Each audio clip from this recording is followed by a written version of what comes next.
ಬಡವರಿಗಾಗಿ ಮೀಸಲಿರುವ ಅನ್ನಭಾಗ್ಯ ಯೋಜನೆಯ ಅಕ್ಕಿಯನ್ನ ಅಕ್ರಮವಾಗಿ ಮಹಾರಾಷ್ಟ್ರಕ್ಕೆ ಸಾಗಿಸುತ್ತಿದ್ದ ಜಾಲವನ್ನ ಗದಗ್ನಲ್ಲಿ ಆಹಾರ ಇಲಾಖೆ ಹಾಗೂ ಪೊಲೀಸರು ಭೇದಿಸಿದ್ದಾರೆ. ಕಾರ್ಯಾಚರಣೆ ವೇಳೆ 32 ಟನ್ಗೂ ಅಧಿಕ ಅಕ್ಕಿಯನ್ನ ವಶಪಡಿಸಿಕೊಳ್ಳಲಾಗಿದ್ದು, ನಕಲಿ ದಾಖಲೆಗಳ ಮೂಲಕ ಸಾಗಾಟ ನಡೆಸಲಾಗುತ್ತಿತ್ತು ಎಂಬ ಆರೋಪ ಕೇಳಿಬಂದಿದೆ.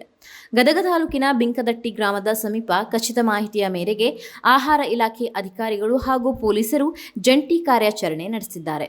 ಈ ವೇಳೆ ಮಹಾರಾಷ್ಟ್ರದತ್ತ ತೆರಳುತ್ತಿದ್ದ ಲಾರಿಯನ್ನ ತಪಾಸಣೆ ನಡೆಸಿದಾಗ 608 ಚೀಲಗಳಲ್ಲಿ ತುಂಬಿದ್ದ ಸುಮಾರು 32 ಟನ್ ಅನ್ನಭಾಗ್ಯ ಅಕ್ಕಿ ಪತ್ತೆಯಾಗಿದೆ.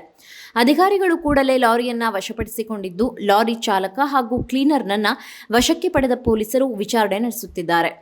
ಪ್ರಾಥಮಿಕ ತನಿಖೆಯಲ್ಲಿ ಹಾವೇರಿ ಕೃಷಿ ಉತ್ಪನ್ನ ಮಾರುಕಟ್ಟೆ ಹೆಸರಿನಲ್ಲಿ ನಕಲಿ ದಾಖಲೆಗಳನ್ನು ಸೃಷ್ಟಿಸಿ ಅಕ್ಕಿಯನ್ನು ಅಕ್ರಮವಾಗಿ ಸಾಗಿಸಲಾಗುತ್ತಿತ್ತು ಎನ್ನಲಾಗಿದೆ. ಈ ಸಂಬಂಧ ಗದಗ ಗ್ರಾಮೀಣ ಪೊಲೀಸ್ ಠಾಣೆಯಲ್ಲಿ ಪ್ರಕರಣ ದಾಖಲಾಗಿದ್ದು, ಅಕ್ರಮ ಸಾಗಾಟದ ಹಿಂದೆ ದೊಡ್ಡ ಜಾಲ ಕಾರ್ಯನಿರ್ವಹಿಸುತ್ತಿದೆಯೇ ಎಂಬ ಬಗ್ಗೆ ತನಿಖೆ ಮುಂದುವರೆದಿದೆ. ಅನ್ನಭಾಗ್ಯ ಯೋಜನೆಯ ಅಕ್ಕಿಯನ್ನ ಕಾಳಸಂತೆಗೆ ಸಾಗಿಸುವವರ ವಿರುದ್ಧ ಕಠಿಣ ಕ್ರಮ ಕೈಗೊಳ್ಳಲಾಗುವುದು ಎಂದು ಅಧಿಕಾರಿಗಳು ಎಚ್ಚರಿಕೆ ನೀಡಿದ್ದಾರೆ.